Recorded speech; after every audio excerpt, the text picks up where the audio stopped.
Terima kasih kerana masih lagi bersama kami.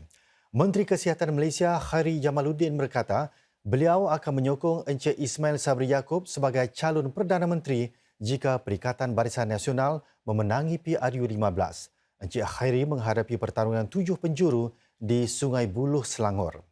Beliau juga berkata, parti utama BN UMNO memerlukan rancangan penggantian kepimpinan yang jelas dan beliau sedia menggalas tugas tersebut. Jawatan PM Malaysia sekarang dipegang Naib Presiden UMNO Encik Ismail Sabri Yaakob. Semalam Encik Khairi mengumumkan beliau berhasrat untuk menjadi PM seterusnya. Saya garap cabaran ini. Sebab bagi saya kalau saya menang di sini, kalau orang Sungai Buloh menangkan saya di kawasan Parlimen P107, Sungai Buloh is not the limit. Saya bawa orang Sungai Buloh. Satu hari nanti kita pimpin negara Malaysia, insya-Allah, tuan-tuan. And one day I want to lead UMNO. One day I want to be your Prime Minister untuk kita bangunkan negara ini. But I must win here first. Mengulas kenyataan Encik Khairi semasa bercakap dengan pihak media siang tadi, Perdana Menteri Ismail Sabri Yaakob berkata, sememangnya beliau seorang individu yang layak untuk menjadi Perdana Menteri Malaysia suatu hari nanti.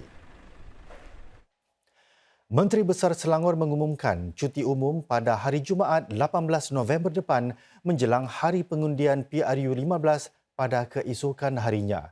Menurut Encik Amiruddin Syari, 18 November diisytiharkan sebagai cuti umum negeri selepas menimbangkan pengundi yang bekerja dan menetap di Selangor yang perlu pulang ke kampung halaman masing-masing untuk mengundi. Awal dari itu, Pusat Ramalan dan Amaran Banjir Negara Malaysia mengeluarkan notis bersiap siaga tentang kemungkinan banjir kilat melibatkan 7 negeri. Menurut notis itu, negeri yang mungkin dilanda banjir ialah Kedah, Negeri Sembilan, Selangor, Melaka, Johor, Sarawak serta Ibu Kota Kuala Lumpur. Notis kesiapsiagaan itu dikeluarkan bagi membolehkan semua penduduk terutamanya di kawasan berisiko untuk berwaspada.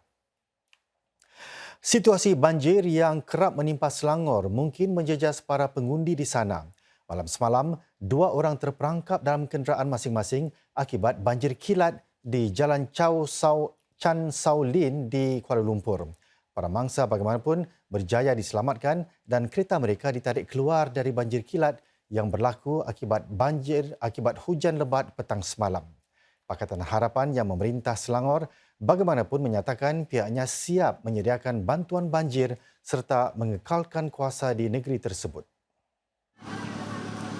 Puluhan ribu penduduk Selangor terkandas hujung tahun lalu apabila banjir melanda negeri itu. Dan sekarang Jabatan Kaji Cuaca Malaysia meramalkan hujan lebat dan ribut petir bakal melanda Selangor minggu ini. Namun Menteri Besar Selangor Amiruddin Syari berkata pihaknya sudah bersedia dengan lebih baik. Beliau menambah lebih 16,000 kaki tangan sudah dilatih serta lebih 15,000 kenderaan sedia dikerahkan kali ini.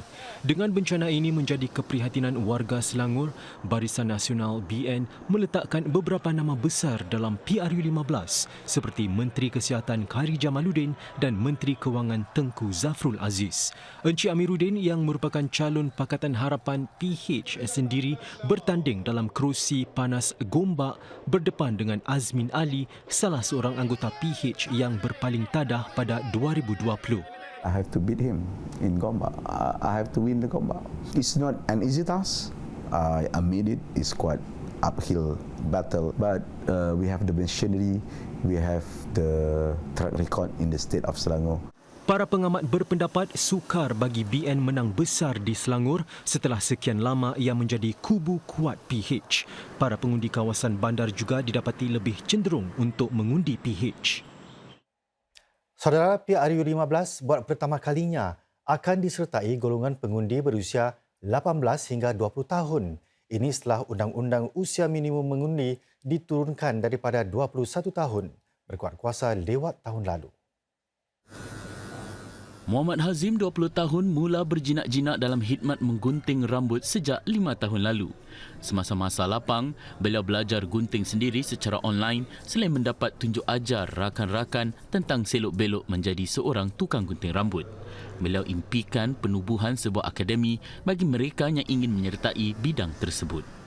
Saya akan tunjuk kat semula yang baba ni boleh pergi jauh untuk masa depan saya kan. Belajar lagi skill, pergi luar negara, saya akan macam belajar dekat luar lagi. Seperti Hazim, ramai warga Malaysia terpaksa keluar negara untuk mencari peluang lebih baik. Kekurangan pekerjaan dan penghargaan bagi anak muda adalah antara faktor yang menyebabkan Malaysia mengalami kekurangan bakat muda. Namun, tidak semuanya mampu untuk mencari rezeki di negara orang. Lantaran itu, mereka kini bertekad untuk berjuang demi masa depan lebih cerah melalui PRU15. Golongan belia juga didapati prihatin tentang isu kos sara hidupnya meningkat.